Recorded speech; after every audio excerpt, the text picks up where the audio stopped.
mayambu ahan namaktada wari na chonggi maikidigi ikok no na taram nokjari nini humni hena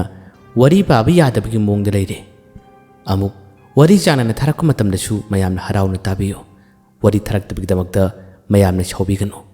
kui na phamba yadaba kui na wangang bi yadabagi mongda lakpada wari padabani adabu saitheng chaina phanglaba matamda awaba leiraba matamda kechubi tamani makoi puna lami makoi laklambagi yam nungai wari matek ama khaktang manglan gi wari ni ko miyam ni share tawjagi choi ki balan ki bayar basu mayam ngak pigani mikap khongtok tholokpada makoi laklamba makoi uba matamda wakhal se kaya da nungai jaroi miyam dasu wari mate se tamjaning badagi ahinga thenga matamda lojabani tabirasi makoi laklambagi wari matek ama ahing matam mathengmani yumgi mi makhaidi loina tumnakre adubu dan masamakti tumba sunya yade masasi yamna kan hairi magi pukta leng mathin bakaya sina pothab sunya yade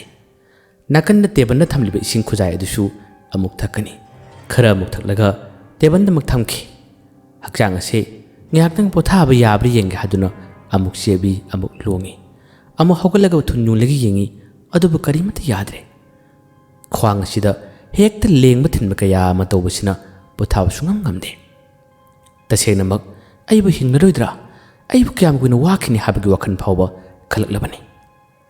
mi kana mata leitrabada mangol kagi thong si hangdui aduga mangolo mathori mangon dang hak tang debi sumang lom da su khongthang mari manga thangduna adum kumtharoi sumang da hangal handa adum chatluraba tungdadi imung lom da changlagida matam asi thengli haduna amu khong tamatam thangilak matamni mangol da khongthang asi heng thalak matam da sumang lom dagi saktam mamana khonjel asi nason pikne kori ahan bada miron ngalak panate anirak ahumlak khonjel asi tahlai khonjel du tabda kari oirabano haduna tungon thoktuna yingi matam asida kari kum amakak chen thokhiba lumkibagi mong mataw amsu minmang da ubagum tawe karino kaino sibo ngahak tangsu pakthaduni yingi abu as wakan oira male hakjang ningu nangwai tabane ai thona changhorage da haduna changna bone matam asida su khonjel asi amakus tahlai kechu anirak ahumlak khonjel si dore khonjel du tabadagi haima kari khonjel nune asibu aibu takhibagum aina su haikibagum wakhal si khalle lebli asumna lebningai matam asida mangol thariba asangma thal sigi mathaktani miju leibu ubanate adubu khonjel asinadi adum kurli oja ayu bro oja asomda anirak ahumlak khonjel ase adum kobore sumang lom dasu karigumba akiba amana wangalakpa chen kibagi mong mataw torakwa mangol lom dasu oja karopsididi isabu makhangpe khangdana kanano anirak ahumlak wacha hanjin ngangduna adum yenglei adubu phan dugi mayadidi kanasu leibu ude kanasu lepu ude hanjin akiba mongolona ni yengi matam asida wadi makhata ngalai aine tangtene asomdi yelo haduna hari tangtene harakum mingasi hek palak batab matamda isara swai laukre ha tangten sibu aina asumna anirak ahumlak aisu suan krabani asumna ngangna phana duki mayaramda tangteni aisida leiribasi haduna dum harakpasida munni yengsili ngasigi matam asida sungu ubu phangre tangtena aibu ko ben usinada siungni masi oja ki meng siungwe tawsinadana ka tawini lila gi mongni oja tu asigi phan maton lepsi udabri yengni oja munni yel o haduna ton tunangale akiba mungduna phan dugi matolomda munni yesili hek yelinge gi matam masida su asom yena kharom dagi khonjelam sutalai la anirak ahumlak adum tore khonjel asi mukta badagidi phandi yanamdu tokre khonjel amamo khonjel sisu hana haikibagum chijinakibagum wakan sum phawre kainune ngasi ki atheng matam masida torisibo ishana gunungai tabane aigi matam laklabra aibu kowra laisingna ꯑꯩꯕꯨ ꯅꯝꯅꯕ ꯇꯧꯔꯤꯕ꯭ꯔꯥ ꯑꯩꯕꯨ ꯅꯝꯅꯕ ꯇꯧꯔꯤꯕ꯭ꯔꯥ ꯍꯥꯏꯕꯒꯤ ꯋꯥꯈꯜ ꯑꯃꯁꯨ ꯑꯁꯨꯝ ꯈꯟꯕ ꯍꯧꯔꯛꯂꯦ ꯑꯗꯨꯕꯨ ꯌꯥꯝꯅ ꯊꯨꯅ ꯆꯪꯁꯤꯜꯂꯛꯏ ꯌꯧꯁꯤꯜꯂꯛꯏ ꯗꯔꯤꯈꯥ ꯑꯗꯨꯒꯤ ꯍꯦꯛ ꯃꯄꯥꯟꯃꯛꯇꯗ ꯂꯦꯞꯂꯒ ꯂꯩꯔꯝꯃꯤ ꯑꯣꯖꯥ ꯑꯩꯅꯦ ꯑꯩ ꯇꯥꯃꯅꯤ ꯇꯥꯃꯅꯤ ꯍꯥꯏꯔꯛꯄꯁꯤꯗ ꯍꯥ ꯏꯁꯥꯁꯤ ꯄꯥꯈꯠꯅ ꯃꯪꯒꯣꯜꯁꯤꯗ ꯇꯨꯔꯦ ꯀꯤꯕꯅꯗꯤ ꯀꯩꯅꯣꯝꯃ ꯇꯧꯔꯦ ꯁꯨꯃꯥꯡꯗ ꯂꯦꯞꯂꯤꯕ ꯁꯛꯇꯝ ꯑꯗꯨꯁꯨ ꯇꯞꯅ ꯇꯞꯅ ꯉꯁꯥꯏ ꯈꯣꯟꯖꯦꯜ ꯇꯥꯍꯜꯂꯝꯕꯗꯨꯁꯨ ꯆꯪꯁꯤꯜꯂꯛꯏ ꯃꯔꯨ ꯏꯀꯣꯛ ꯀꯣꯛ ꯏꯇꯥꯡ ꯇꯥꯡ ꯃꯤꯂꯤꯒ ꯆꯤꯡꯈꯠꯂꯤ ꯃꯀꯣꯛ ꯑꯗꯨꯒ ꯃꯁꯥ ꯑꯗꯨꯒꯁꯨ ꯆꯥꯎꯕ ꯃꯥꯟꯅꯗꯦ ꯃꯥꯅ ꯃꯁꯥꯗꯨ ꯈꯔ ꯇꯦꯜꯂꯞ ꯇꯧꯔꯒ ꯍꯦ ꯑꯣꯖꯥ ꯅꯪ ꯉꯁꯤꯗꯤ ꯀꯗꯥꯏ ꯆꯦꯡꯒꯅꯤ ꯅꯪ ꯀꯗꯥꯏ ꯆꯦꯡꯒꯅꯤ ꯅꯪꯕꯨ ꯐꯥꯒꯦꯅ ꯂꯥꯛꯏꯅꯤ ꯅꯪ ꯐꯥꯒꯦ ꯂꯥꯛꯏꯅꯤ ꯍꯥꯏꯗꯨꯅ ꯍꯥꯏꯔꯛꯏ ꯇꯥꯃꯅꯤ ꯑꯃꯗꯤ ꯀꯦꯆꯨꯕꯤꯒꯤ ꯑꯁꯦꯡꯕ ꯁꯛꯇꯝ ꯑꯁꯤ ꯊꯣꯔꯛꯇꯨꯅ ꯋꯥ ꯉꯥꯡꯂꯛꯄꯗꯗꯤ ꯏꯁꯥ ꯄꯨꯝꯕ ꯀꯤꯕꯅ ꯁ꯭ꯋꯥꯏ ꯂꯥꯎꯈ꯭ꯔꯦ ꯄꯨꯟꯁꯤꯗ ꯑꯃꯨꯛꯇ ꯎꯗ꯭ꯔꯤꯕ ꯑꯃꯨꯛꯀ ꯊꯦꯡꯅꯗ꯭ꯔꯤꯕ ꯊꯧꯗꯣꯛꯅꯤ ꯉꯁꯤꯒꯤ ꯊꯧꯗꯣꯛ ꯑꯁꯦ ꯍꯣꯏꯃꯥ ꯑꯩ ꯁꯤꯔꯦ ꯍꯥꯏꯗꯨꯅ ꯌꯥꯝꯅ ꯀꯟꯅ ꯂꯥꯎꯔꯒ ꯃꯪꯒꯣꯜ ꯀꯥꯒꯤ ꯊꯣꯡ ꯍꯥꯡꯗꯣꯛꯂꯤꯕꯁꯦ ꯃꯁꯤꯒꯤ ꯃꯅꯨꯡ ꯑꯃ ꯆꯪꯁꯤꯟꯅꯕ ꯇꯧꯏ ꯑꯗꯨꯕꯨ ꯆꯪꯁꯤꯟꯕꯒ ꯅꯪꯍꯧꯗ꯭ꯔꯦ ꯃꯪꯒꯣꯜ ꯀꯥꯒꯤ ꯊꯣꯡ ꯑꯁꯤ ꯃꯁꯥ ꯃꯇꯣꯝꯗ ꯒꯝ ꯂꯣꯟꯁꯤꯜꯂꯛꯏ ꯑꯗꯨꯒ ꯋꯥ ꯉꯥꯡꯂꯛꯏ ꯆꯪꯕ ꯌꯥꯍꯩꯔꯣꯏ ꯆꯪꯕ ꯌꯥꯍꯩꯔꯣꯏ ꯑꯩꯅ ꯊꯛꯀꯅꯤ ꯍꯥꯏꯗꯨꯅ ꯇꯧꯔꯛꯏ ꯈꯣꯟꯖꯦꯜ ꯇꯃꯛ ꯇꯥꯏ ꯊꯣꯡꯗ ꯉꯥꯏꯍꯥꯛꯇ ꯉꯥꯗꯨꯅ ꯏꯁꯥꯁꯦ ꯇꯣꯛꯈꯤ ꯃꯇꯝ ꯑꯁꯤꯗ ꯇꯥꯡꯊꯦꯟꯅ ꯍꯦ ꯑꯣꯖꯥ ꯆꯪꯕ ꯌꯥꯔꯣꯏ ꯋꯥꯔꯤ ꯑꯃ ꯉꯥꯡꯅꯒꯗꯕꯅꯤ ꯉꯁꯤꯗꯤ ꯑꯣꯖꯥꯁꯦ ꯑꯩꯈꯣꯏ ꯑꯍꯨꯝ ꯍꯦꯛꯇ ꯎꯅꯒꯦꯅ ꯂꯥꯛꯏꯕꯅꯤ ꯑꯣꯖꯥ ꯌꯦꯡꯉꯨꯇꯣ ꯑꯩꯈꯣꯏ ꯑꯍꯨꯝ ꯂꯦꯞꯂꯦ ꯑꯩꯈꯣꯏ ꯑꯍꯨꯝ ꯎꯔꯕ꯭ꯔꯥ ꯌꯦꯡꯉꯨꯅꯦ ꯍꯥꯏꯗꯨꯅ ꯋꯥ ꯉꯥꯡꯂꯛꯏ ꯇꯥꯡꯊꯦꯟꯒꯤ ꯃꯁꯛꯁꯨ ꯎꯔꯦ ꯃꯥꯒꯤ ꯃꯁꯛ ꯑꯁꯤꯁꯨ ꯍꯦꯛ ꯎꯕ ꯃꯇꯝꯗ ꯑꯉꯛꯄ ꯑꯀꯤꯕꯅ ꯄꯤꯛ ꯊꯜꯂꯦ ꯀꯔꯤꯅꯣ ꯃꯈꯣꯏ ꯑꯍꯨꯝ ꯍꯧꯅꯔꯒ ꯑꯩ ꯅꯥꯛꯇ ꯂꯥꯛꯏꯁꯤꯕꯣ ꯁꯤꯕꯨ ꯀꯔꯤꯒꯤꯅꯣ ꯍꯥꯏꯗꯨꯅ ꯏꯁꯥꯁꯦ ꯑꯗꯨꯝ ꯑꯀꯤꯕꯅ ꯌꯣꯝꯈ꯭ꯔꯦ ꯃꯇꯝ ꯑꯁꯤꯗ ꯀꯦꯆꯨꯕꯤꯅ ꯑꯣꯖꯥ ꯂꯥꯛꯑꯣ ꯂꯝꯕꯤ ꯑꯍꯨꯝ ꯐꯥꯡꯕ ꯐꯥꯎꯗ ꯆꯠꯁꯤ ꯋꯥ ꯑꯃ ꯉꯥꯡꯅꯁꯤ ꯂꯥꯎꯅꯦ ꯑꯣꯖꯥ ꯆꯠꯁꯤ ꯂꯥꯎ ꯋꯥꯗꯣ ꯍꯥꯏꯔꯛꯄꯗ ꯑꯩꯗꯤ ꯀꯔꯤꯒꯦ ꯂꯝꯕꯤ ꯑꯍꯨꯝ ꯐꯥꯡꯕꯗꯗꯤ ꯑꯩꯗꯤ ꯀꯔꯤꯒꯦ ꯑꯩ ꯉꯝꯃꯣꯏ ꯀꯦꯆꯨꯕꯤꯅ ꯑꯣꯖꯥ ꯀꯤꯅꯨꯅꯦ ꯈꯣꯡꯅꯒ ꯆꯠꯍꯟꯗꯧ ꯅꯠꯇꯦ ꯑꯩꯒꯤ ꯀꯣꯛꯀ ꯇꯣꯡꯅ ꯆꯠꯂꯨ ꯂꯥꯎ ꯑꯩꯗꯤ ꯉꯝꯃꯣꯏ ꯀꯔꯤꯒꯤꯅꯣ ꯍꯥꯏꯌꯣ ꯀꯔꯤꯒꯤꯅꯣ ꯇꯥꯃꯅꯤꯅ ꯑꯣꯖꯥ ꯆꯠꯇꯕ ꯌꯥꯔꯣꯏ ꯋꯥꯔꯤ ꯑꯃ ꯁꯥꯟꯅꯒꯗꯕꯅꯤ ꯑꯣꯖꯥꯅ ꯇꯧꯔꯤꯁꯤ ꯆꯨꯝꯕ꯭ꯔꯕ ꯇꯥꯡꯊꯦꯟꯅꯁꯨ ꯋꯥꯁꯤ ꯉꯥꯡꯂꯛꯏ ꯃꯈꯣꯏ ꯑꯍꯨꯝ ꯆꯪꯗꯨꯅ ꯍꯦꯛꯇ ꯉꯥꯡꯉꯤ ꯂꯝꯂꯣꯡ ꯑꯍꯨꯝ ꯐꯥꯡꯕꯗ ꯋꯥꯔꯤ ꯁꯥꯒꯗꯕꯅꯤ ꯑꯔꯨꯕ ꯋꯥꯔꯤ ꯂꯩ ꯍꯥꯏꯗꯨꯅ ꯑꯀꯟꯕ ꯋꯥ ꯀꯌా ꯑꯃ ꯉꯥꯡꯉꯤ ꯃꯈꯣꯏꯒꯤ ꯋꯥꯁꯤ ꯇꯥꯕꯗ ꯍꯦꯟꯅ ꯀꯤꯔꯦ ꯆꯠꯄ ꯉꯝꯃꯣꯏ ꯑꯩ ꯏꯁꯥꯁꯤ ꯌꯥꯝꯅ ꯀꯟꯅ ꯉꯝꯗ꯭ꯔꯦ ꯏꯁꯥꯁꯤ ꯅꯥꯕꯗꯒꯤ ꯂꯦꯡ ꯑꯣꯠꯄ ꯐꯥꯎ ꯉꯝꯗ꯭ꯔꯕꯅꯤ ꯅꯈꯣꯏꯅ ꯑꯗꯨꯃ ꯇꯧꯔꯤꯗꯨ ꯀꯔꯤꯒꯤꯅꯣ ꯃꯔꯝꯗꯣ ꯍꯥꯏꯌꯨ ꯍꯥꯏꯗꯨꯅ ꯌꯥꯝꯅ ꯀꯟꯅ ꯆꯞꯈꯠꯂꯒ ꯍꯪꯂꯤ ꯀꯦꯆꯨꯕꯤꯅ ꯑꯣꯖꯥꯅ ꯇꯧꯕꯗ ꯑꯁꯣꯏꯕ ꯌꯥꯝ ꯂꯩꯅꯦ ꯑꯣꯖꯥꯅ ꯑꯩꯈꯣꯏ ꯑꯍꯨꯝꯒꯤꯗꯃꯛꯇ ꯑꯔꯣꯏꯕ ꯑꯩꯈꯣই ꯑꯍꯨꯝ ꯄꯨꯟꯕꯒꯤ ꯌꯥꯝꯅ ꯅꯨꯡꯉꯥꯏꯕ ꯇꯥꯡꯀꯛ ꯄꯨꯊꯣꯛꯀꯅꯤ ꯍꯥꯏꯔꯒ ꯄꯨꯊꯣꯛꯇꯦ ꯑꯩꯈꯣꯏ ꯑꯍꯨꯝ ꯑꯁꯤ ꯀꯅꯥꯅ ꯍꯦꯟꯅ ꯀꯟꯕꯅꯣ ꯍꯥꯏꯕꯁꯨ ꯑꯣꯖꯥꯅ ꯇꯥꯛꯂꯝꯗꯦ ꯑꯩꯈꯣꯏ ꯑꯍꯨꯝ ꯑꯁꯤ ꯀꯅꯥꯅ ꯍꯦꯟꯅ ꯐꯖꯕꯅꯣ ꯍꯥꯏꯕꯁꯨ ꯑꯣꯖꯥꯅ ꯍꯥꯏꯔꯝꯗꯦ ꯑꯣꯖꯥ ꯃꯗꯨꯁꯤꯡꯗꯨ ꯑꯃꯠꯇ ꯍꯥꯏꯔꯝꯗꯅ ꯂꯣꯏꯁꯤꯟꯗꯅ ꯍꯦꯛꯇ ꯂꯣꯏꯈꯤꯕ ꯌꯥꯔꯣꯏꯅꯦ ꯑꯣꯖꯥ ꯅꯪ ꯂꯣꯠꯄꯅꯦ ꯅꯪꯅ ꯂꯣꯠꯄꯗꯣ ꯑꯩꯈꯣꯏ ꯉꯁꯤꯗ ꯊꯤꯕ ꯂꯥꯛꯏꯅꯦ ꯅꯪ ꯐꯥꯒꯦꯅ ꯂꯥꯛꯏꯅꯦ ꯍꯥꯏꯗꯨꯅ ꯑꯗꯨꯝ ꯋꯥ ꯉꯥꯡꯂꯛꯏ ꯃꯈꯣꯏꯒꯤ ꯋꯥꯁꯤ ꯇꯥꯕꯗ ꯅꯈꯣꯏ ꯑꯍꯨꯝ ꯀꯅꯥꯅ ꯀꯜꯂꯤ ꯀꯟꯗꯦ ꯀꯅꯥꯅ ꯍꯦꯟꯅ ꯐꯖꯕꯅꯣ ꯐꯖꯗꯕꯅꯣ ꯑꯩ ꯈꯟꯕꯒꯤ ꯃꯇꯝ ꯅꯠꯇ꯭ꯔꯦ ꯑꯩ ꯄꯨꯛ ꯑꯁꯤ ꯌꯥꯝ ꯅꯥꯏ ꯈ꯭ꯋꯥꯡꯁꯨ ꯌꯥꯝꯅ ꯅꯥꯏ ꯃꯪꯒꯣꯜꯁꯤꯗ ꯑꯩꯕꯨ ꯇꯨꯝꯍꯟꯒꯅꯨ ꯑꯩ ꯂꯦꯡꯒꯣꯠꯄ ꯉꯝꯗ꯭ꯔꯦ ꯑꯁꯦꯡꯕꯅꯤ ꯑꯩ ꯐꯥꯒꯤ ꯅꯠꯇꯦ ꯑꯩ ꯉꯝꯗ꯭ꯔꯕꯅꯤ ꯋꯥꯗꯨ ꯇꯥꯕꯗ ꯇꯥꯡꯊꯦꯟꯅ ꯑꯣꯖꯥ ꯇꯧꯁꯤꯟꯅꯩ ꯌꯦꯡꯉꯣ ꯑꯩꯈꯣꯏꯅ ꯂꯝꯕꯤ ꯑꯍꯨꯝ ꯐꯥꯡꯕꯗ ꯄꯨꯅꯤ ꯍꯥꯏꯕꯒꯤ ꯀꯤꯗꯅꯒ ꯇꯧꯁꯤꯟꯅꯩ ꯌꯦꯡꯉꯣꯅꯦ ꯑꯣꯖꯥ ꯆꯠꯇꯕ ꯁꯨꯡꯌꯥ ꯌꯥꯔꯣꯏ ꯋꯥꯗꯨ ꯍꯥꯏꯔꯛꯄꯗ ꯑꯅꯥꯕꯅꯒ ꯌꯥꯝꯅ ꯍꯦꯟꯕꯅꯤ ꯑꯁꯦꯡꯕꯅꯤ ꯑꯩꯕꯨ ꯊꯥꯖꯗꯕ ꯇꯧꯅꯨ ꯂꯝꯂꯣꯡ ꯑꯍꯨꯝ ꯐꯥꯡꯕꯗ ꯑꯩꯕꯨ ꯄꯨꯒꯁꯤꯕꯨ ꯑꯗꯨꯕꯨ ꯑꯩꯒꯤ ꯑꯣꯏ ꯊꯪꯕꯗ ꯌꯦꯠ ꯊꯪꯕꯗ ꯅꯨꯡ ꯌꯥꯝꯅ ꯂꯩꯈꯤꯕ ꯍꯛꯆꯥꯡ ꯑꯁꯤ ꯌꯥꯝꯅ ꯋꯥꯏ ꯑꯩ ꯂꯦꯡꯒꯣꯠꯄ ꯉꯝꯗꯦ ꯅꯈꯣꯏ ꯑꯩꯕꯨ ꯀꯩꯍꯧꯒꯅꯨ ꯑꯩꯒꯤ ꯂꯝꯕꯤꯗ ꯊꯛꯀꯅꯨ ꯑꯩꯕꯨ ꯒꯦꯟꯒꯅꯨ ꯍꯥꯏ ꯑꯗꯨꯝꯅ ꯍꯥꯏꯔꯛꯄꯗꯒꯤꯗꯤ ꯀꯦꯆꯨꯕꯤꯅ ꯅꯨꯡ ꯑꯣꯏꯗꯤ ꯌꯦꯠꯇ ꯀꯩꯅꯣ ꯍꯥꯏꯔꯤꯁꯤꯕꯣ ꯑꯣꯖꯥ ꯅꯨꯡ ꯀꯗꯥꯏ ꯂꯩꯔꯤꯕ ꯅꯨꯡꯗꯤ ꯀꯔꯤꯒꯤ ꯆꯥꯔꯤꯕ ꯅꯨꯡ ꯆꯥꯕ ꯅꯠꯇꯦ ꯑꯩꯒꯤ ꯑꯣꯏ ꯊꯪꯕ ꯌꯦꯠ ꯊꯪꯕ ꯀꯤꯗꯅꯤꯗ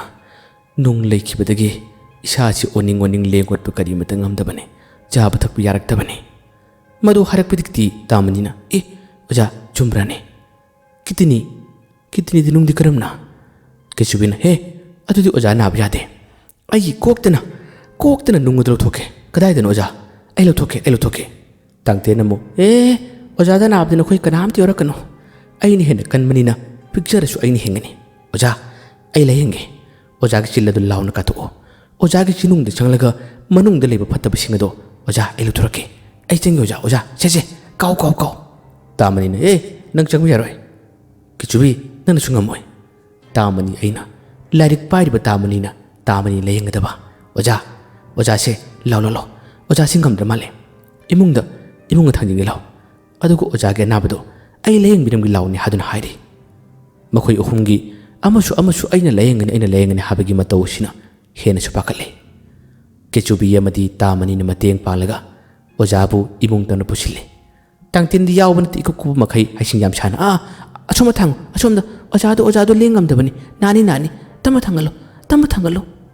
pai sung yaw di ten makhai adugo phamung na thame imungda makhoi ahum pun leirabada isa si hena su kikre kari nu ngasi gi matau sibo punsida amukta ukhitrib saktam ngaktane wakhalda sagat khibada wakhana di khalloi makhoi gi wa kaya amusu kangloi adubu makhoi na saiwan tawduna ai ginakta laaba aibu kari tawni hingni aibu leyeng aduribra aibu makhoi ni hingni len ma taribra ne oh soiraroi ai ngasi gi nubsi suroi akiba matau ase kechubi na khangla male hi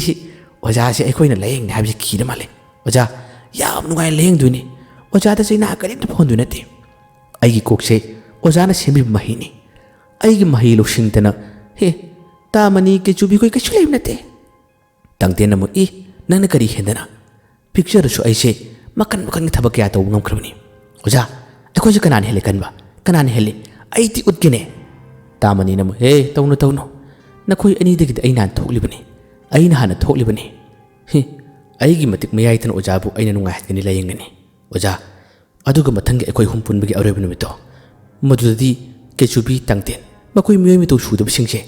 ai na loina mai thi phelo ai na kalallu ai na makoi gi mako ohelu ko makoi masense marai yamna ye nei wa yamna ngani amanu ai lengani haduna kok tabu nambi bani khong tabu nambi bani puk tabu nambi bani yamna tawi isa ji haina de ki syamki yari ngaka to ai se ai yamna war bani ai ngak ta buthage haduna adum wangangi adubu makoi humni yadre oja gi nung leiba oja gi anabado akoina phangani akoi bu oja na sembi bani oja bu phan bha base akoi gi thoni oja chebuse adum wangang hore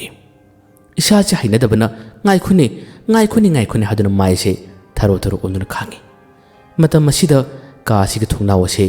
nakan nam de lon silamde thungnaw chigma palom degi saktam mamana mit khana law thoktuna aingon mun yelamagi mong mataw ma u phangle madu ubdagi kanano shu magdi ngasai makai akhoi gi torbu mataw se yelam libijani yamna thuna mapandagi khunjaladuna lawre hey nakhoi kanano ojaw phamung de namduna hat ka torbu nakhoi kanano yam thuna thoro natrabadi aina nakhoi khudimak singase loina me kupsi lo silagani ai gi mahin nakhoi khudimak singase loina mai thiu piragani wadu tabada ahum chichu yan ngna kanano mapandagi phallaga lawrese makhoi humje cheptharaga yengi thongnaw mapanda ledi sakta masi ubde hema usiek la kaino sibo hema karino mi yo layo usiek oi kariyo punyan dia silap saktam ni ne ai khoi mai thiu bi ni kai oja kanano se nangon oja su kawini kanano sibo mapandagi sakta masina ai heloi labane kari gi nakhoi neibo usitribano nakhoi puna waba talura wadu harakpada ke chubi tamani tangtin noi heloi laba heloi amom sunataba heloi laba ka haine hema ai khoi de ko sitin tawine oja masi mapandagi oja gi anabase mana lumlaga waba tanab toribane oja asi mai thiu pirege masi mai thiu pirege haduna ke chubi no wangale heloi laba haduna wangalak pisida heloi laba kari no ne haju tori wa thabak chuma chumula aba ai bakari tawni mapandagi napal kana khonjela sidi wangalale oja ai simung sange imung jangbi yabak ayaba du piyo makhoi ahum se chap chana laknage heloi labagi matik me khange oja ai imung jangallo haduna kan ngakale makhoi ahum chu mapanda ledi sakta machi mai thibu birage haduna hek tu usitaba makai karem naduna ke chubina tamani na tantena wangakale makhoi ahum ga chawbi themi ngai ko nakhoi shawgano mapanda ledi sakta masi ai khange chumi mahakse heloi labane aina semki saktam am khangni nakhoi gi dimani makhani heloi laba law chagla ulaw ngasi ai gi awaba matam sida nakhoi myam changduna aibu chaplage hariba natro aibu melage hariba natro law nangsu law aibu melu law nangsu khawri dara charamdara kadai dona pameta melaga aibu lo silo aibu hatokra waba henbadagi wasing halakpani ꯑꯍꯨꯝꯁꯤꯅ ꯇꯞꯅ ꯑꯣꯖꯥ ꯃꯥꯁꯨ ꯑꯣꯖꯥꯅ ꯁꯦꯝꯈꯤꯕ ꯍꯦꯂꯣꯏ ꯂꯥꯕ ꯀꯔꯤꯅꯣ ꯍꯦꯂꯣꯏ ꯂꯥꯕ ꯍꯥꯏꯁꯤꯕꯣ ꯑꯁꯤ ꯒ꯭ꯌꯥꯟꯒ ꯇꯥꯗꯦꯗ ꯑꯣꯖꯥꯅ ꯄꯪꯁꯦꯝꯗ ꯁꯦꯝꯕꯁꯤꯗ ꯍꯦꯂꯣꯏ ꯂꯥꯕ ꯏꯃꯨꯡ ꯆꯠꯂꯛꯏ ꯍꯦꯂꯣꯏ ꯂꯥꯕ ꯏꯃꯨꯡꯗ ꯆꯪꯂꯛꯂꯦ ꯑꯗꯨꯒ ꯃꯈꯣꯏ ꯑꯍꯨꯝ ꯑꯁꯤꯕꯨ ꯃꯥꯅ ꯃꯤꯠ ꯈꯥꯅ ꯌꯦꯡꯉꯤ ꯇꯥꯡꯊꯦꯟꯕꯨꯗꯤ ꯑꯍꯥꯟꯕꯗ ꯎꯔꯝꯕ ꯅꯠꯇꯦ ꯍꯧꯖꯤꯛꯄꯨꯗꯤ ꯎꯔꯦ ꯃꯈꯣꯏ ꯑꯍꯨꯝꯁꯨ ꯍꯦꯂꯣꯏ ꯂꯥꯕꯁꯦ ꯃꯈꯣꯏꯒꯤ ꯃꯇꯨꯡꯗ ꯁꯦꯝꯕꯅꯤ ꯍꯥꯏꯕ ꯈꯪꯂꯦ ꯍꯦꯂꯣꯏ ꯂꯥꯕꯁꯨ ꯒ꯭ꯌꯥꯟ ꯇꯥꯔꯦ ꯃꯥꯒꯤ ꯃꯃꯥꯡꯗ ꯃꯈꯣꯏ ꯑꯍꯨꯝ ꯁꯦꯝꯈꯤꯕꯅꯤ ꯍꯥꯏꯕꯁꯦ ꯃꯥꯁꯨ ꯈꯪꯂꯔꯦ ꯍꯦꯂꯣꯏ ꯂꯥꯕꯁꯨ ꯑꯣꯖꯥꯁꯤꯕꯨ ꯀꯔꯤꯒꯤꯅꯣ ꯍꯟꯗꯛ ꯃꯔꯛ ꯑꯩꯕꯨ ꯅꯤꯡꯁꯤꯡꯂꯛꯇꯕꯗꯧꯅ ꯑꯩꯉꯣꯟꯗꯁꯨ ꯄꯥꯡꯒꯜ ꯄꯤꯗꯕꯗꯧꯅ ꯑꯩꯕꯨ ꯑꯗꯨꯝ ꯑꯣꯜꯂꯒ ꯊꯝꯕꯤꯔꯤꯁꯤꯕꯨ ꯍꯥꯏꯗꯨꯅ ꯃꯥꯁꯨ ꯋꯥ ꯉꯥꯡꯕ ꯂꯥꯛꯏꯕꯅꯤ ꯑꯩꯒꯤ ꯊꯧ ꯇꯧꯍꯟꯕꯤꯔꯣ ꯑꯩꯕꯨ ꯌꯥꯝꯅ ꯀꯜꯍꯟꯕꯤꯔꯣ ꯍꯥꯏꯗꯨꯅ ꯋꯥ ꯍꯥꯏꯖꯕ ꯂꯥꯛꯂꯤꯕꯖꯥꯠꯅꯤ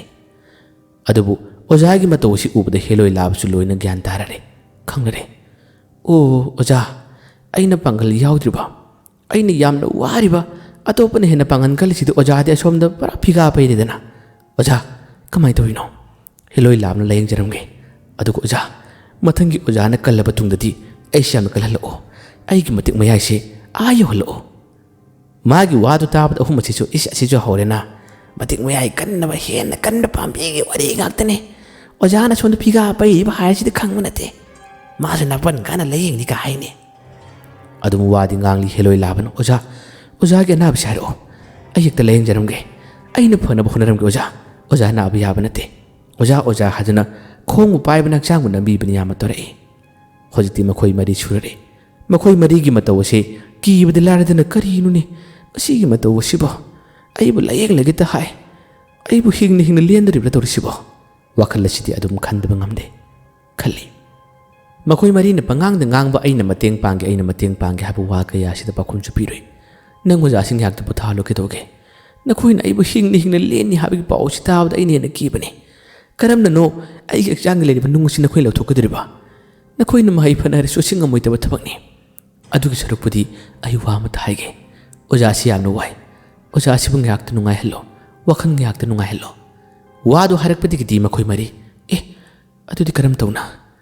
ꯑꯣꯖꯥꯒꯤ ꯅꯨꯡ ꯂꯧꯊꯣꯛꯄꯤꯒꯦ ꯍꯥꯏꯁꯨ ꯃꯥꯅ ꯀꯤ ꯍꯥꯏ ꯑꯗꯨꯗꯤ ꯑꯣꯖꯥꯁꯦ ꯀꯔꯝꯕ ꯅꯨꯡꯉꯥꯏꯍꯟꯁꯤꯒꯦ ꯂꯥꯎ ꯑꯩꯈꯣꯏ ꯃꯔꯤ ꯀꯩꯅꯣꯝꯃ ꯇꯧꯁꯤ ꯍꯥꯏꯗꯨꯅ ꯃꯈꯣꯏ ꯃꯔꯤ ꯆꯞ ꯃꯥꯟꯅꯈ꯭ꯔꯦ ꯃꯈꯣꯏꯅ ꯑꯣꯖꯥꯒꯤ ꯋꯥꯈꯜ ꯅꯨꯡꯉꯥꯏꯅꯕꯅꯤ ꯍꯥꯏꯗꯨꯅ ꯃꯪꯒꯣꯜ ꯑꯃ ꯊꯥꯡꯗꯣꯔꯛꯏ ꯇꯥꯡꯇꯦꯟꯗꯤ ꯌꯥꯎꯗꯦ ꯊꯣꯡꯖꯤꯟꯗ ꯄꯟꯒꯅꯤ ꯇꯞꯅ ꯍꯥꯏꯗꯨꯅ ꯑꯗꯨꯝ ꯋꯥꯗꯤ ꯉꯥꯡꯉꯤ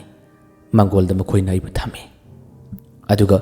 ꯍꯦꯂꯣꯏ ꯂꯥꯕꯅ ꯑꯣꯖꯥꯒꯤ ꯋꯥꯈꯜ ꯅꯨꯡꯉꯥꯏꯅꯕꯅꯤ ꯍꯥꯏꯗꯨꯅ ꯑꯣꯖꯥ ꯑꯩꯒꯤ ꯃꯊꯛꯇ ꯇꯣꯡꯉꯨ ꯂꯝꯗꯝ ꯑꯁꯦ ꯑꯃꯨꯛꯇꯪ ꯀꯣꯏꯔꯨꯁꯦ ꯑꯣꯖꯥꯗ ꯑꯀꯤ ꯇꯤꯈꯪ ꯀꯔꯤꯃꯠꯇ ꯂꯩꯔꯣꯏ ꯑꯣꯖꯥꯒꯤ ꯋꯥꯈꯜ ꯅꯨꯡꯉꯥꯏꯇꯕꯁꯨ ꯄꯨꯟꯅ ꯐꯍꯟꯒꯦ ꯑꯏꯪꯕ ꯅꯨꯡꯁꯤꯠꯅ ꯃꯥꯏꯊꯣꯡꯗ ꯐꯣꯜꯂꯗꯨꯅ ꯑꯣꯖꯥꯒꯤ ꯄꯥꯈꯠꯄꯁꯨ ꯂꯣꯏꯅ ꯐꯍꯟꯕꯤꯒꯣ ꯑꯣꯖꯥ ꯑꯩꯒꯤ ꯃꯊꯛꯇ ꯇꯣꯡꯉꯨꯁꯦ ꯑꯩꯅ ꯑꯣꯖꯥꯕꯨ ꯍꯥꯟꯅ ꯄꯨꯕꯤꯒꯦ ꯍꯥꯏꯗꯨꯅ ꯍꯦꯂꯣꯏ ꯂꯥꯕꯒꯤ ꯃꯊꯛꯇ ꯇꯣꯡꯍꯜꯂꯤ ꯑꯍꯤꯡ ꯃꯇꯝ ꯑꯁꯤ ꯃꯥꯅ ꯄꯥꯏꯕꯤꯗꯨꯅ ꯄꯨꯔꯔꯤ ꯇꯁꯦꯡꯅ ꯀꯔꯤꯅꯣ ꯉꯁꯤꯒꯤ ꯅꯨꯃꯤꯠ ꯑꯁꯤꯕꯣ ꯄꯨꯟꯁꯤꯗ ꯑꯃꯨꯛꯇ ꯈꯜꯂꯨꯗꯕꯅꯤ ꯋꯥꯈꯜꯅꯗꯤ ꯃꯈꯣꯏꯒꯤꯗꯃꯛꯇ ꯌꯥꯝꯅ ꯁꯥꯒꯠꯂꯣꯏ ꯑꯁꯦꯡ ꯑꯣꯏꯅ ꯂꯥꯜꯂꯒ ꯑꯩꯕꯨ ꯄꯨꯔꯤꯕꯁꯤꯕꯨ ꯇꯤꯌꯥ ꯃꯊꯛꯇ ꯄꯥꯏꯕꯗ ꯑꯏꯪꯕ ꯅꯨꯡꯁꯤꯠꯅ ꯐꯨꯕꯗ ꯋꯥꯈꯜ ꯑꯁꯤꯁꯨ ꯏꯅꯧ ꯅꯧꯊꯣꯛꯄꯒꯨꯝ ꯇꯧꯏ ꯍꯦꯂꯣꯏ ꯂꯥꯕꯅ ꯑꯣꯖꯥ ꯌꯥꯝ ꯅꯨꯡꯉꯥꯏꯕ꯭ꯔꯥ ꯑꯣꯖꯥꯗꯤ ꯃꯁꯥ ꯉꯝꯗꯦ ꯈꯪꯗꯕꯅ ꯑꯩꯗꯤ ꯑꯣꯖꯥꯕꯨ ꯌꯥꯝ ꯁꯥꯎꯔꯨꯔꯦ ꯑꯗꯣ ꯑꯣꯖꯥꯅ ꯐꯔꯕ ꯃꯇꯨꯡꯗꯗꯤ ꯑꯩꯕꯨ ꯌꯥꯝ ꯀꯜꯍꯜꯂꯨꯀꯣ ꯑꯩꯁꯦ ꯑꯃꯨꯛꯇꯪ ꯊꯧꯅꯥ ꯄꯨꯊꯣꯛꯀꯦ ꯑꯣꯖꯥ ꯑꯁꯣꯝꯗꯁꯨ ꯑꯩ ꯌꯥꯝꯅ ꯋꯥꯔꯕꯅꯤ ꯑꯣꯖꯥ ꯑꯩꯒꯤ ꯃꯇꯤꯛ ꯃꯌꯥꯏꯗꯣ ꯑꯃꯨꯛꯇ ꯄꯤꯕꯤꯌꯨꯀꯣ ꯃꯥꯒꯤ ꯋꯥꯗꯨ ꯇꯥꯕꯗ ꯄꯤꯒꯦ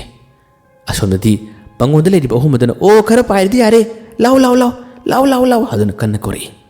ꯍꯦꯂꯣꯏ ꯂꯥꯕ ꯌꯥꯝꯅ ꯊꯨꯅ ꯄꯥꯏꯊꯔꯛꯏ ꯑꯣꯖꯥꯕꯨ ꯃꯪꯒꯣꯟꯗ ꯊꯝꯂꯔꯦ ꯀꯦꯆꯨꯕꯤꯅ ꯑꯣꯖꯥ ꯍꯧꯖꯤꯛꯀꯤ ꯃꯥꯅ ꯅꯪꯒꯅ ꯇꯣꯡꯗ꯭ꯔꯥ ꯑꯣꯖꯥꯗꯤ ꯑꯩ ꯀꯣꯛ ꯃꯊꯛꯇ ꯐꯝꯃꯨꯁꯦ ꯀꯣꯛ ꯃꯊꯛꯇ ꯀꯔꯝꯅ ꯑꯣꯖꯥ ꯌꯥꯅꯤꯌꯦ ꯑꯩꯒꯤ ꯀꯣꯛꯀꯅ ꯁꯥꯊꯤꯔꯖꯥꯠꯅꯤ ꯀꯣꯛ ꯃꯊꯛꯇ ꯐꯝꯃꯨꯁꯦ ꯑꯣꯖꯥꯕꯨ ꯅꯨꯡꯉꯥꯏꯅ ꯄꯨꯒꯦ ꯌꯦꯡꯉꯣ ꯀꯦꯆꯨꯕꯤꯒꯤ ꯀꯣꯛ ꯃꯊꯛꯇ ꯑꯃꯨꯛ ꯐꯝꯂꯦ ꯑꯗꯨꯒ ꯀꯦꯆꯨꯕꯤꯅ ꯀꯣꯏꯄꯨ ꯄꯨꯔꯒ ꯆꯠꯂꯤ ꯑꯣꯖꯥ ꯅꯨꯡꯉꯥꯏꯕ꯭ꯔꯥ ꯑꯣꯖꯥ ꯋꯥꯈꯜ ꯅꯨꯡꯉꯥꯏꯕ꯭ꯔꯥ ꯑꯣꯖꯥꯒꯤ ꯑꯅꯥꯕꯗꯨꯁꯨ ꯑꯩꯈꯣꯏꯅ ꯐꯍꯜꯂꯒꯗꯕꯅꯤ ꯀꯔꯤꯝꯇ ꯈꯟꯅꯣ ꯑꯣꯖꯥꯅ ꯀꯤꯕꯒꯤ ꯂꯧꯊꯣꯛꯄꯤꯗꯕ ꯋꯥꯅꯤ ꯇꯥꯃꯅꯤ ꯇꯥꯡꯇꯦꯟ ꯍꯦꯂꯣꯏ ꯂꯥꯕ ꯅꯨꯄꯥꯔ ꯅꯨꯄꯤꯔ ꯈꯪꯗꯕ ꯃꯈꯣꯏꯅ ꯉꯝꯗꯧ ꯅꯠꯇꯦ ꯈꯨꯗꯤꯡꯃꯛꯇꯤ ꯀꯦꯆꯨꯕꯤꯅ ꯉꯝꯗꯣꯏꯕ ꯀꯣꯛꯇꯅ ꯉꯝꯗꯣꯏꯕ ꯈꯪꯕ꯭ꯔꯥ ꯑꯣꯖꯥ ꯀꯔꯤ ꯌꯦꯡꯅꯤꯡꯉꯤ ꯌꯦꯡꯉꯨꯇꯣ ꯑꯇꯤꯌꯥ ꯃꯊꯛ ꯑꯁꯤꯗꯒꯤ ꯃꯨꯁꯤ ꯉꯥꯜꯂꯤꯕ ꯃꯩ ꯃꯌꯥꯝ ꯑꯃ ꯎꯕ꯭ꯔꯤ ꯌꯦꯡꯉꯣ ꯑꯣꯖꯥ ꯌꯦꯡꯉꯨꯇꯣ ꯃꯊꯛꯁꯤꯗꯒꯤ ꯌꯦꯡꯕꯗ ꯄꯨꯛꯅꯤꯡꯗ ꯋꯥꯈꯜꯗ ꯀꯔꯤ ꯐꯥꯎꯒꯦ ꯑꯁꯨꯝꯅ ꯀꯦꯆꯨꯕꯤꯒꯁꯨ ꯉꯥꯏꯍꯥꯛꯇꯪ ꯄꯥꯏꯔꯤ ꯃꯇꯝ ꯑꯁꯤꯗꯁꯨ ꯑꯃꯨꯛꯀ ꯂꯥꯎꯔꯛꯏ ꯌꯥꯔꯦ ꯂꯥꯎ ꯀꯨꯝꯃꯣ ꯂꯥꯎꯔꯛꯄꯗꯒꯤ ꯑꯃꯨꯛ ꯄꯥꯏꯊꯔꯛꯏ ꯃꯇꯝ ꯑꯁꯤꯗ ꯇꯥꯃꯅꯤꯅ ꯑꯣꯖꯥ ꯁꯥꯒꯟꯗ ꯐꯝꯃꯨꯁꯦ ꯑꯩꯗꯤ ꯀꯣꯏꯆꯣꯡꯕ ꯂꯝ ꯆꯤꯛꯁꯤꯟꯕ ꯍꯩꯕꯅꯤ ꯑꯣꯖꯥꯕꯨ ꯃꯤꯀꯨꯞ ꯈꯔꯒꯤ ꯇꯨꯡꯗꯗꯤ ꯑꯁꯤꯗ ꯂꯦꯞꯂꯝꯕꯁꯦ ꯑꯇꯣꯞꯄ ꯂꯩꯀꯥꯏ ꯑꯃꯗ ꯊꯨꯡꯒꯤ ꯌꯦꯡꯉꯣ ꯑꯣꯖꯥ ꯁꯤꯁꯦ ꯇꯣꯡꯈꯠꯂꯣ ꯇꯣꯡꯈꯠꯂꯣ ꯇꯥ ꯃꯔꯤꯒꯤ ꯃꯊꯛꯇ ꯑꯃ ꯇꯣꯡꯈꯠꯂꯦ ꯇꯥ ꯃꯔꯤꯅ ꯀꯣꯏꯆꯣꯡ ꯆꯣꯡꯂꯒ ꯄꯨꯕꯤꯔꯦ ꯇꯁꯦꯡꯅꯃꯛ ꯑꯅꯧꯕ ꯇꯥꯏꯕꯪ ꯑꯃꯅꯤ ꯑꯅꯧꯕ ꯋꯥꯈꯜ ꯑꯃꯅꯤ ꯇꯥ ꯃꯔꯤꯅꯁꯨ ꯅꯨꯡꯉꯥꯏ ꯅꯨꯡꯉꯥꯏꯕ ꯋꯥꯔꯤ ꯀꯌꯥ ꯑꯃ ꯁꯥꯕꯤꯔꯝꯃꯤ ꯇꯥ ꯃꯔꯤꯅ ꯀꯣꯏꯆꯣꯡ ꯆꯣꯡꯂꯒ ꯄꯨꯕꯗ ꯋꯥꯈꯜꯁꯨ ꯉꯥꯏꯍꯥꯛꯇꯪ ꯅꯨꯡꯉꯥꯏꯔꯦ ꯃꯁꯤꯁꯨ ꯈꯔ ꯑꯃꯨꯛ ꯆꯠꯂꯕ ꯃꯇꯨꯡꯗꯗꯤ ꯑꯣ ꯂꯥꯛꯂꯣ ꯂꯥꯛꯂꯣ ꯂꯥꯛꯂꯣ ꯂꯥꯛꯂꯣ ꯍꯥꯏꯗꯨꯅ ꯃꯌꯥꯝ ꯑꯁꯤꯅ ꯀꯣꯏꯂꯥꯎ ꯂꯥꯎꯔꯛꯄꯗꯒꯤ ꯇꯥ ꯃꯔꯤ ꯑꯃꯨꯛ ꯂꯥꯛꯂꯦ ꯍꯧꯖꯤꯛꯇꯤ ꯇꯥꯡꯇꯦꯟꯒꯤ ꯑꯃꯨꯛ ꯇꯥꯔꯔꯦ ꯇꯥꯡꯇꯦꯟꯗꯤ ꯑꯣꯖꯥ ꯑꯣꯖꯥꯅ ꯆꯥꯎꯕꯅꯦꯅ ꯑꯩꯗꯤ ꯑꯣꯖꯥꯅ ꯄꯝꯂꯣ ꯑꯗꯨꯒ ꯑꯁꯥꯏ ꯐꯥꯎꯕꯗꯪ ꯊꯣꯛꯎꯁꯤ ꯑꯣꯖꯥ ꯇꯥꯡꯇꯦꯟꯅ ꯍꯥꯏꯔꯛꯄꯒꯤ ꯃꯇꯨꯡ ꯏꯟꯅ ꯇꯥꯡꯇꯦꯟꯕꯨ ꯈꯨꯕꯥꯛ ꯃꯌꯥꯏꯁꯤꯗ ꯇꯣꯡꯍꯜꯂꯤ ꯇꯥꯡꯇꯦꯟꯒ ꯆꯠꯂꯤ ꯑꯗꯨꯕꯨ ꯆꯠꯂꯤꯕꯇꯅꯤ ꯇꯥꯡꯇꯦꯟꯒꯤ ꯃꯇꯤꯛ ꯃꯌꯥꯏꯅ ꯑꯋꯥꯕ ꯈꯨꯗꯤꯡꯃꯛ ꯂꯣꯏꯅ ꯐꯍꯜꯂꯤ ꯅꯨꯡꯉꯥꯏ ꯅꯨꯡꯉꯥꯏꯕ ꯋꯥꯔꯤ ꯀꯌꯥ ꯑꯃꯁꯨ ꯁꯥꯔꯛꯏ ꯑꯣꯖꯥ ꯑꯩꯗꯤ ꯈꯥꯃꯦꯟ ꯆꯥꯔ ꯄꯣꯛꯄꯅꯤꯅ ꯆꯥꯎꯕꯁꯨ ꯅꯥꯏꯗ꯭ꯔꯦ ꯑꯣꯖꯥꯅ ꯑꯃꯨꯛ ꯆꯥꯎꯍꯜ ꯑꯃꯨꯛ ꯄꯤꯈꯟ ꯃꯤꯅꯁꯨ ꯅꯣꯛꯅꯕ ꯀꯨꯂꯤꯁꯨ ꯑꯃ ꯁꯨꯍꯟꯕ ꯑꯣꯖꯥ ꯃꯊꯪꯒꯤ ꯑꯩꯈꯣꯏ ꯍꯨꯝ ꯄꯨꯟꯕꯒꯤ ꯑꯔꯣꯏꯕꯗꯣ ꯑꯣꯖꯥꯅ ꯑꯩꯁꯦ ꯍꯦꯟꯅ ꯐꯖꯕ ꯍꯦꯟꯅ ꯀꯟꯕ ꯑꯣꯏꯍꯜꯂꯛꯑꯣ ꯑꯣꯖꯥ ꯑꯣꯖꯥꯒꯤ ꯑꯅꯥꯕꯗꯤ ꯑꯣꯖꯥꯒꯤ ꯁꯤꯅꯨꯡꯗ ꯑꯩꯅ ꯆꯪꯂꯒ ꯐꯠꯇꯕ ꯃꯈꯩ ꯃꯔꯤ ꯃꯇꯥꯏ ꯃꯈꯩ ꯂꯣꯏꯅ ꯂꯧꯊꯣꯛꯂꯒ ꯑꯐꯕ ꯉꯥꯛꯇꯅꯤ ꯊꯜꯂꯝꯒꯗꯕ ꯋꯥꯗꯨ ꯇꯥꯕꯗ ꯇꯥꯡꯇꯦꯟ ꯑꯗꯨ ꯇꯧꯕꯤꯔꯝꯒꯅꯨ ꯑꯗꯨ ꯇꯧꯕꯤꯔꯝꯒꯅꯨ ꯍꯥꯏꯗꯨꯅ ꯋꯥꯔꯤ ꯁꯥꯔꯤ ꯇꯥꯡꯇꯦꯟꯅ ꯑꯣꯖꯥ ꯀꯤꯅꯣ ꯑꯣꯖꯥꯅ ꯑꯩꯈꯣꯏꯕꯨ ꯁꯦꯝꯕꯤꯕꯅꯤ ꯑꯣꯖꯥꯕꯨ ꯐꯍꯟꯕ ꯑꯣꯖꯥꯕꯨ ꯅꯨꯡꯉꯥꯏꯍꯟꯕ ꯍꯥꯏꯕꯁꯦ ꯑꯩꯈꯣꯏꯒꯤ ꯊꯧꯅꯤ ꯉꯥꯏꯍꯥꯛꯇꯪꯁꯨ ꯋꯥꯔꯤ ꯁꯥꯔꯒ ꯆꯠꯂꯤ ꯃꯁꯤꯗꯁꯨ ꯃꯈꯣꯏ ꯑꯍꯨꯝꯅ ꯑꯣ ꯂꯥꯛꯂꯣ ꯂꯥꯛꯂꯣ ꯂꯥꯛꯂꯣ ꯍꯥꯏꯗꯨꯅ ꯀꯧꯔꯛꯏ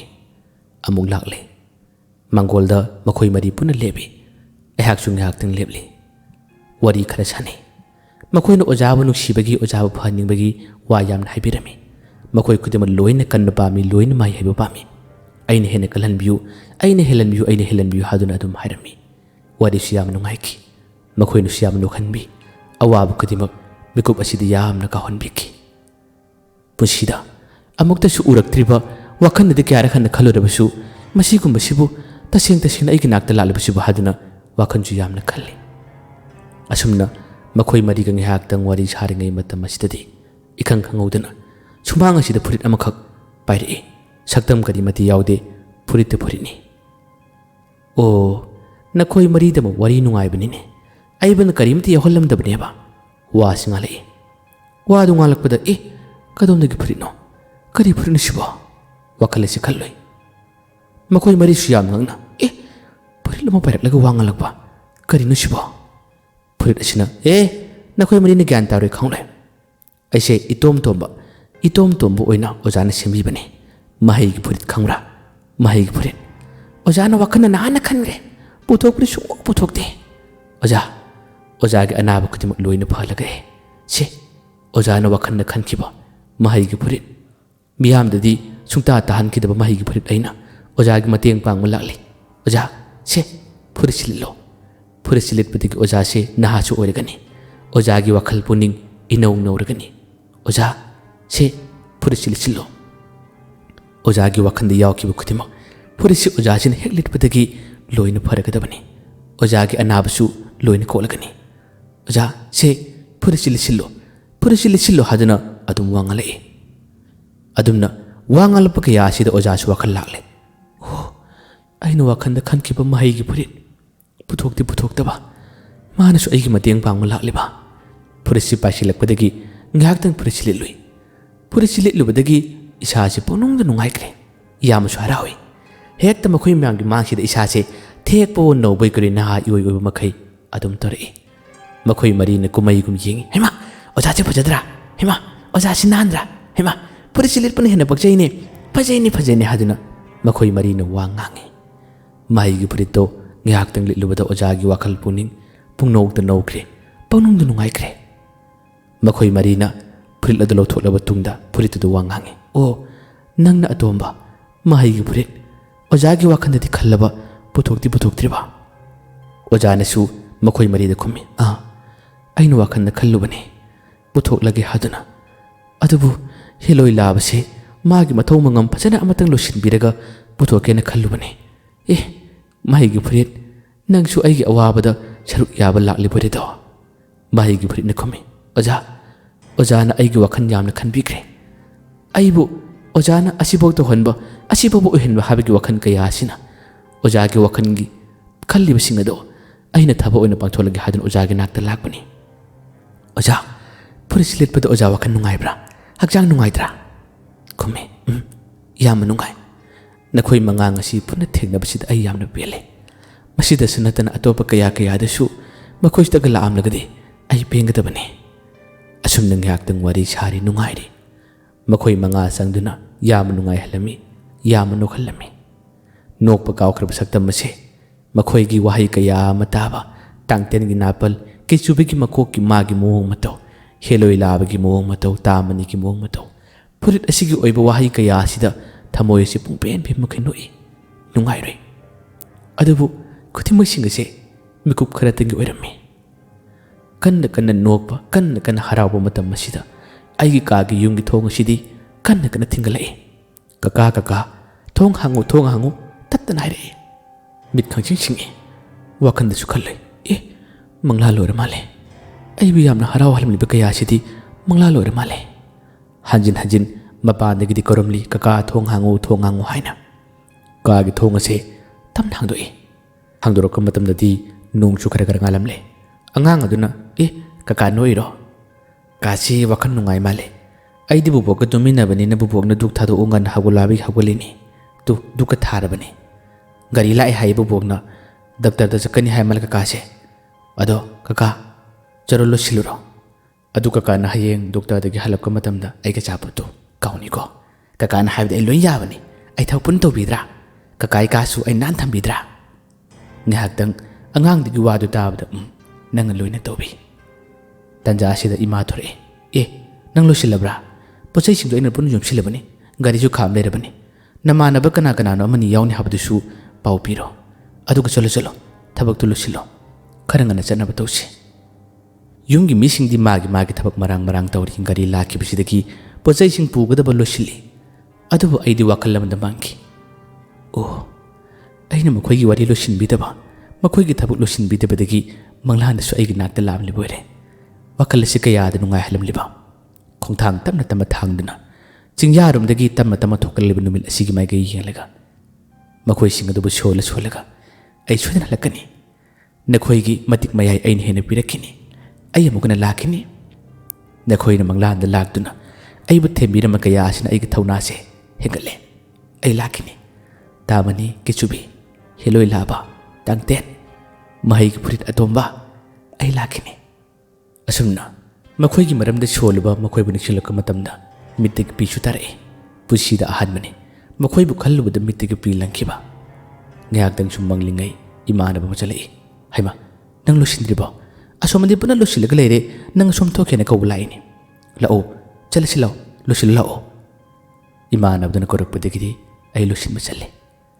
ꯈꯣꯡ ꯑꯁꯤ ꯊꯥꯡꯅ ꯋꯥꯈꯟꯗ ꯈꯜꯂꯦ ꯃꯇꯝ ꯈꯔꯗꯤ ꯑꯩꯅ ꯋꯥꯈꯜ ꯌꯥꯝꯅ ꯈꯟꯖꯕ ꯋꯥ ꯉꯥꯡꯖꯔꯒ ꯊꯃꯣꯏꯗ ꯄꯦꯟꯖꯕ ꯅꯨꯡꯉꯥꯏꯖꯕ ꯃꯈꯣꯏꯒꯤ ꯃꯇꯤꯛ ꯃꯌꯥꯏ ꯄꯤꯔꯒ ꯍꯦꯟꯅ ꯍꯔꯥꯎꯕ ꯅꯨꯡꯉꯥꯏꯕ ꯃꯇꯝ ꯈꯔꯗꯤ ꯑꯩ ꯐꯪꯂꯔꯣꯏꯀꯣ ꯑꯗꯨꯕꯨ ꯑꯩꯒꯤ ꯃꯪꯂꯥꯟꯗ ꯂꯥꯛꯂꯝꯕ ꯅꯈꯣꯏꯁꯤꯡ ꯑꯁꯤ ꯃꯔꯛꯇ ꯂꯥꯛꯑꯣ ꯑꯩꯒꯤ ꯋꯥꯔꯕ ꯃꯇꯝ ꯐꯛꯂꯥꯡ ꯃꯔꯤꯅ ꯀꯣꯏꯁꯤꯟꯕ ꯀꯥ ꯑꯗꯨꯒꯤ ꯃꯅꯨꯡꯗ ꯂꯩꯕ ꯃꯇꯝꯗ ꯅꯈꯣꯏꯅ ꯑꯩꯒꯤ ꯃꯪꯂꯥꯟꯗ ꯂꯥꯛꯄꯗꯣ ꯑꯩꯒꯤ ꯊꯃꯣꯏꯅ ꯍꯦꯟꯅ ꯄꯦꯟꯖꯩ ꯍꯦꯟꯅ ꯅꯨꯡꯉꯥꯏꯖꯩ ꯁꯣꯜꯂꯒ ꯈꯣꯡ ꯑꯁꯤ ꯀꯔꯝꯕ ꯀꯥꯟꯗ ꯊꯥꯡꯈꯤꯕꯅꯣ ꯀꯔꯝꯕ ꯀꯥꯟꯗ ꯌꯨꯝ ꯌꯧꯈꯤꯕꯅꯣ ꯈꯪꯍꯧꯗꯦ ꯄꯨꯟꯁꯤ ꯍꯥꯏꯕꯁꯦ ꯇꯝꯕ ꯉꯝꯗꯦ ꯑꯗꯨꯕꯨ ꯏꯁꯥꯁꯤꯅ ꯈꯖꯤꯛꯇꯪꯕꯨ ꯅꯨꯡꯉꯥꯏꯔꯛꯂꯕ ꯈꯖꯤꯛꯇꯪꯕꯨ ꯃꯣꯃꯣꯟ ꯅꯣꯛꯅꯤꯡꯕ ꯇꯟꯖꯥ ꯐꯥꯎꯔꯕꯗꯤ ꯃꯤꯌꯥꯝꯒꯤ ꯉꯥꯏꯍꯥꯛꯇꯪ ꯄꯣꯊꯥꯅꯕ ꯑꯣꯏꯔꯕꯁꯨ ꯑꯩ ꯋꯥꯔꯤꯗꯤ ꯂꯦꯞꯇ꯭ꯔꯤ ꯐꯥꯎꯕ ꯑꯗꯨꯝ ꯄꯥꯅꯕ ꯍꯣꯠꯅꯖꯒꯦ ꯑꯩꯒꯤ ꯊꯋꯥꯏ ꯍꯛꯆꯥꯡ ꯈꯥꯏꯅꯗ꯭ꯔꯤ ꯐꯥꯎꯕꯗꯤ ꯋꯥꯔꯤꯗ ꯄꯨꯟꯁꯤ ꯑꯁꯦ ꯑꯗꯨꯝ ꯀꯠꯊꯣꯛꯆꯒꯦ ꯃꯌꯥꯝꯕꯨ ꯑꯔꯣꯏꯕꯗ ꯃꯪꯂꯥꯟꯗ ꯎꯔꯛꯈꯤꯕ ꯃꯪꯂꯥꯟꯗ ꯈꯖꯤꯛꯇꯪ ꯐꯥꯎꯔꯛꯈꯤꯕ ꯋꯥꯈꯜꯁꯤꯡ ꯑꯁꯦ ꯑꯗꯨꯝ ꯁꯤꯌꯥꯔ ꯇꯧꯖꯕꯗ ꯁꯣꯏꯈꯤꯕ ꯂꯥꯟꯈꯤꯕ ꯀꯌꯥ ꯑꯃ ꯌꯥꯎꯔꯕꯁꯨ ꯃꯌꯥꯝꯅ ꯉꯥꯛꯄꯤꯒꯅꯤ ꯃꯌꯥꯝꯕꯨ ꯑꯔꯣꯏꯕꯗ ꯗꯥꯟ ꯈꯨꯃꯟꯅ ꯑꯃꯨꯛ ꯍꯟꯅ ꯈꯨꯔꯨꯝꯖꯔꯤ